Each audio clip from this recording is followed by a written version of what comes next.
सुंदर वन में सावन का महीना था और आसमान से झमाझम बारिश हो रही थी। ऐसे सुहावने मौसम में जहाँ सब अपने घोंसलों में दुबके थे, वहीं जंगल का एक संपन्न कौवा कालू कौवा अपनी पत्नी गोरी कौवी के लिए ताज़ा मिर्च और प्याज लेकर घर आता है। अरे ओ गोरी, देखो तो आज मैं बाजार से कितनी अच्छी और ताज़ी हरी मिर्च और प्याज लाया हूँ। ओ माँ, इतनी अच्छी हरी मिर्च और प्याज, तुम अचानक ये सब खरीदने के लिए पैसे कहाँ से लाए कौवा जी?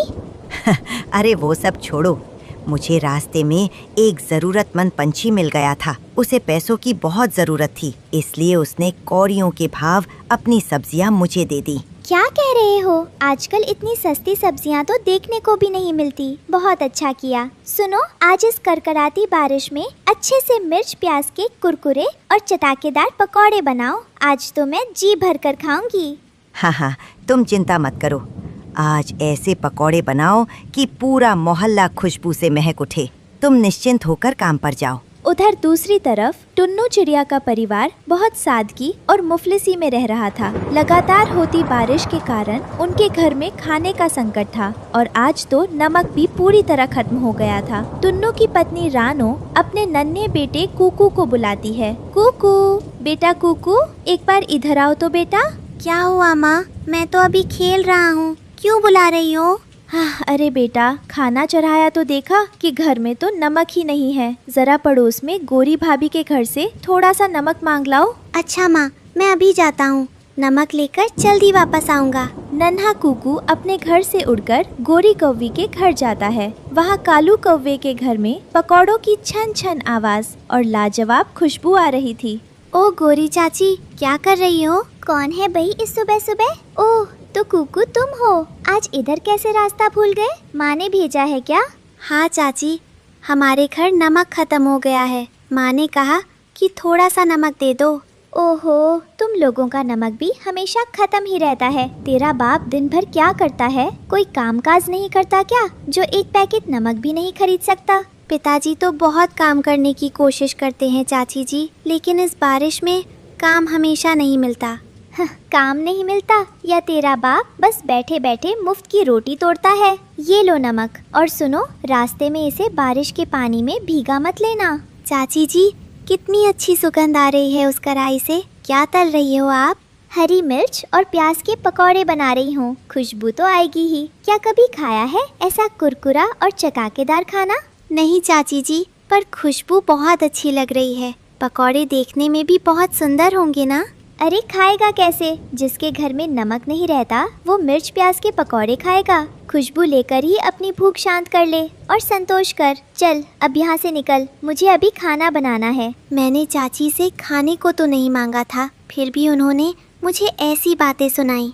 अगर मेरी किस्मत में हुआ तो एक दिन मैं भी जरूर मिर्च प्याज के पकौड़े खाऊंगा। कुकू उदास होकर रोता हुआ अपने घोंसले में लौट आता है। बाहर बारिश और तेज हो जाती है। कुकू खिड़की के पास बैठकर फफक फफक कर रो रहा था। तभी टुन्नू चिड़िया घर आता है। क्या हुआ कुकू बेटा, तुम इस शाम के समय खिड़की के पास बैठकर अकेले क्यों रो रहे हो? क्या किसी ने तुझे कुछ कहा है? पिताजी, माँ ने मुझे गोरी चाची के पास नमक लेने भेजा था।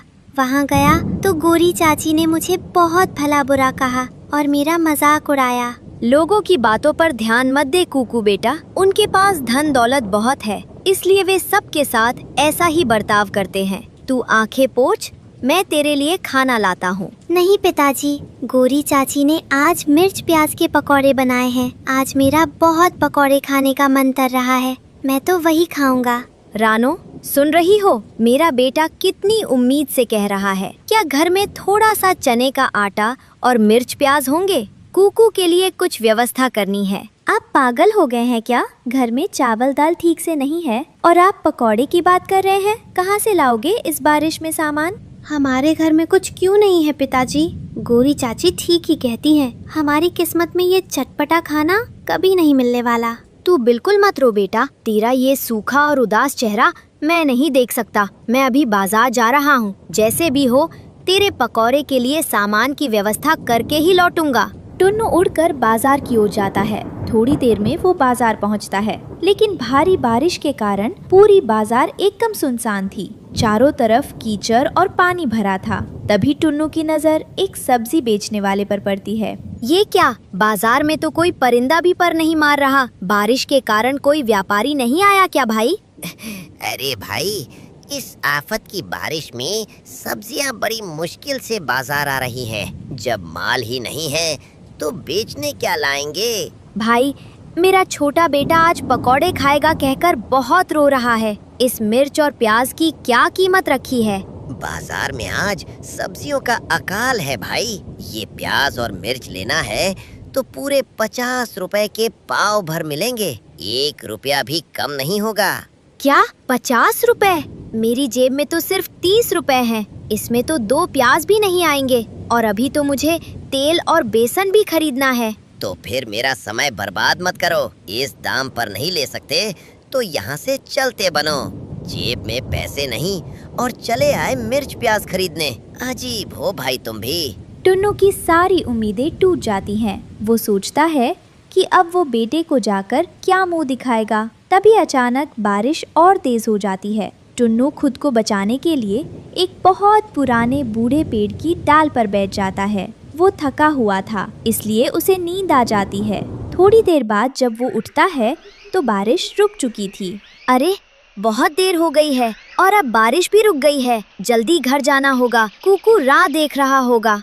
अरे ये क्या, इस बूढ़े पेड़ की जड़ें तो पानी के बहाव से बिल्कुल ढीली हो गई हैं और ये पेड़ कभी भी गिर सकता है। मुझे कुछ करना होगा। टुन्नू अपना दुख भूलकर तुरंत काम में जुट जाता है। वो अपने नन्हे पंजों से मिट्टी खोद कर लाता है और पेड़ की खुली हुई जड़ों को अच्छी तरह ढककर उसे सहारा देता है। तभी अचानक वो बूढ़ा पेड़ मुस्कुराते हुए दिव्य आवाज में बोलने लगता है।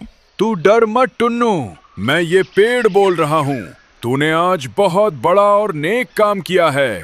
बहुत से लोग मेरे नीचे आकर आराम करते हैं, पर किसी ने कभी इस बेचारी जड़ की परवाह नहीं की। कितना दयालु है तू। मैं तो एक छोटा सा पंछी हूँ पेड़ भैया। आप हमें छाया और आश्रय देते हैं, इसलिए मैंने आपकी थोड़ी सी सेवा कर दी। देख टुन्नू, तूने मेरी निस्वार्थ मदद की है, इसलिए मैं तुझे उपहार स्वरूप ये जादुई लकड़ी की टोकरी देता हूँ। इसे संभाल कर अपने पास रखना। ये तेरी सारी इच्छाएं पूरी करेगी। ये तो एक साधारण लकड़ी की टोकरी है। इससे मेरी गरीबी कैसे दूर होगी पेड़ भैया? ये कोई साधारण टोकरी नहीं है। ये तुझे कभी निराश नहीं करेगी। लेकिन मेरी एक शर्त है टुन्नू, इस जादू से जो कुछ भी भोजन या धन मिले उसे तुझे जंगल के बाकी जरूरतमंद और गरीब पंछियों के साथ बांटकर ही खाना होगा। मैं वादा करता हूँ पेड़ भैया, जो भी मुझे मिलेगा वो मैं अकेले उपयोग नहीं करूँगा। गरीबों के साथ बांटकर ही खुशियाँ मनाऊंगा।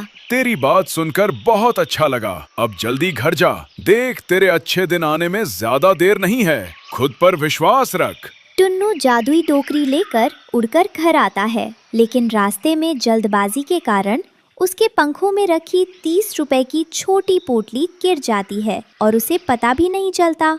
घर पहुंचते कुकू दौड़कर उसके पास आता है। पिताजी, आप लौट आए। जल्दी बताओ, मेरे लिए मिर्च प्याज के पकौड़े बनाने के लिए सामान लाए हो ना? आज हम मजे से पकौड़े खाएंगे।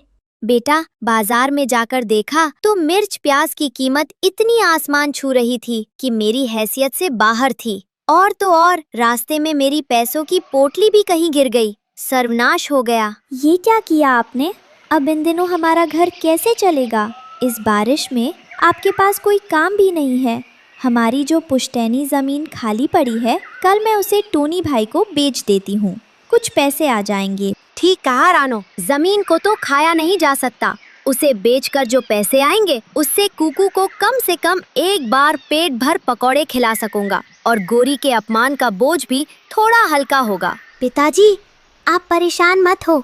ये लकड़ी की टोकरी जो आपको मिली है, अगर ये सचमुच जादुई है तो हमारा घर खुशियों से भर दे और मुझे ढेर सारी मिठाइयाँ और पकौड़े दे।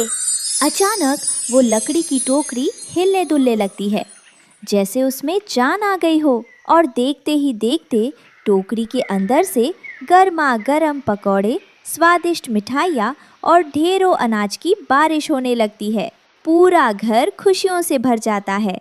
माँ देखो, लकड़ी की टोकरी तो सचमुच जादुई निकली। हमारा पूरा घर मिठाइयों से भर गया। मिठाइयों और पकौड़ों की सोंधी सोंधी खुशबू हवा में तैरती हुई सीधे पड़ोसी गोरी कौवी के घर तक पहुंच जाती है। ओह, अरे ये मिठाइयों की इतनी अच्छी सुगंध कहाँ से आ रही है? ये तो रानो चिड़िया के घर की तरफ से आ रही है। लाओ जरा छुपकर जाकर देखूं तो सही, क्या तमाशा हो रहा है। गोरी कौवी रानो के घर की खिड़की से झांककर देखती है तो पूरा घर मिठाई से भरा होता है। वो लालच में अंधा होकर चुपके से अंदर घुसती है और एक प्लेट उठाने की कोशिश करती है, लेकिन गलत नियत के कारण सारी मिठाइयाँ जादू से उससे चिपक जाती है और वो अपनी जगह से हिल भी नहीं पाती। अरे ये क्या हो गया? मैं तो हिल भी नहीं पा रही हूँ। मुझे छोड़ दो। मैं कभी किसी की चीज़ पर लालच या चोरी नहीं करूँगी। मुझे बचाओ कोई। अरे गोरी दीदी, आप सुबह सुबह हमारे घर मिठाई चुराने आई थी क्या? दूसरों की चीज़ पर लालच करने का फल ऐसा ही होता है। हाँ गोरी चाची, दूसरों का अपमान करते समय तो आपको बहुत अच्छा लग रहा था, लेकिन हम आपकी तरह दिल के छोटे नहीं हैं। मैं आपके अपमान की बात भूल गया हूँ। माँ जब मिर्च प्याज के पकौड़े पकाएगी तो आप भी आकर आराम से खा लीजिएगा। गोरी शर्म के मारे पानी पानी हो जाती है। जब मिठाइयाँ उसे छोड़ती हैं तो वो सिर झुकाकर अपने घर भाग जाती है। इसके बाद टुन्नू चिड़िया अपनी पत्नी से कहता है, रानो, आज इस जादुई टोकरी से जितने मिर्च प्याज और बेसन चाहिए सब ले लो और मन भर के पकौड़े बनाओ। आज हमें पूरे जंगल के गरीब पंछियों को दावत देनी है। मैं पेड़ दादा से किया वादा नहीं भूला हूँ। दूसरी ओर जब कालू कौवे को पता चलता है कि टुन्नू के घर में कोई जादुई टोकरी है जो सब कुछ दे सकती है, तो वो लालच में अंधा हो जाता है। गोरी, जिस टुन्नू के घर में कल तक नमक नहीं था, आज वो पूरे गांव को दावत दे रहा है। मुझे लगता है उसके हाथ कोई जादुई चीज लगी है। आज रात ही मैं उसके घर धावा बोलूंगा और वो जादुई टोकरी चुरा लाऊंगा। कौवा जी, तुम ही जाओ। मुझे तो एक बार लालच का सबक मिल चुका है। मैं नहीं जाऊंगी। आधी रात को जब टुन्नू का परिवार गहरी नींद में सो रहा था, कालू कौवा चुपके से उनके घोंसले में घुसता है। वो इधर उधर देखता है और कोने में रखी जादुई लकड़ी की टोकरी को पहचान लेता है। आहा, तो यही है वो जादुई टोकरी। अब ये मेरे हाथ लग गई है। टोकरी बाबा, मुझे जल्दी से बहुत सारा मेंढक का अचार और धन दे दो। लेकिन चोरी की नीयत और गलत इरादे से मांगी गई इच्छा का परिणाम भयानक होता है। टोकरी से धन नहीं, बल्कि ढेर सारे नटखट और उछलते हुए असली मेंढक बाहर निकल आते हैं। वे मेंढक कालू कौवे को चारों तरफ से जकड़ लेते हैं और उस पर कूदने लगते हैं। ओह बाबा रे, बचाओ अम्मा! मैं तो चोरी करने आया था और यहाँ तो लेने के देने पड़ गए। भागो, वरना ये मेंढक मुझे ही कच्चा चबा जाएंगे। कालू कौवा जान बचाकर आसमान की तरफ भाग खड़ा होता है। टुन्नू की आंख खुलती है तो वो दूर से कौवे को भागते हुए देख लेता है। अगली सुबह बाहर जोरों की बारिश हो रही थी, लेकिन टुन्नू के घर में आज भी बहुत चहल पहल थी। बूढ़े पेड़ के आशीर्वाद से अब उन्हें घर में किसी चीज की कमी नहीं थी। पिताजी देखिए, बारिश थमने का नाम नहीं ले रही। फिर भी आज हमारे घर कितने लोग आए हैं और सब कितने खुश हैं। हाँ बेटा, तुमने सही कहा। जब हम दूसरों के साथ अपनी खुशियाँ बांटते हैं तो ईश्वर हमारे भंडार हमेशा भरे रखता है। अरे रुकिए रुकिए, आज की स्टोरी तो खत्म हो गई, लेकिन हमारे प्यारे दोस्तों के लिए एक बहुत ही मजेदार सवाल बाकी है। हाँ प्यारे दोस्तों, अगर आपको एक सीधे सादे परिवार की दयालुता और इस जादुई लकड़ी की टोकरी की कहानी दिल को छू गई हो तो इस वीडियो को लाइक करें, दोस्तों के साथ शेयर करें और हमारे चैनल को सब्सक्राइब करना बिल्कुल मत भूलना।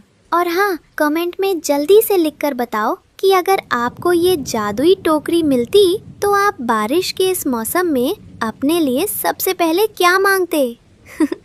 सही और मज़ेदार कमेंट करने वाले बच्चों का नाम हम अपनी अगली वीडियो में स्क्रीन पर दिखाएंगे। जाइए और जल्दी से कमेंट कीजिए। बाय बाय, मिलते हैं अगली वीडियो में। अपने माता पिता का हमेशा आदर। अब्दुल, काव्या, स्नेहा, गुरनाज कौर गिल, हरविंदर सिंह, कुमकुम। देखो इस छोटे से प्राणी को, क्या तुम मुझसे लड़ोगे? मैं तुम्हें तुम्हारी जगह दिखा दूंगी। मुझे बचाओ, कोई है? हम तुम्हारी मदद करेंगे।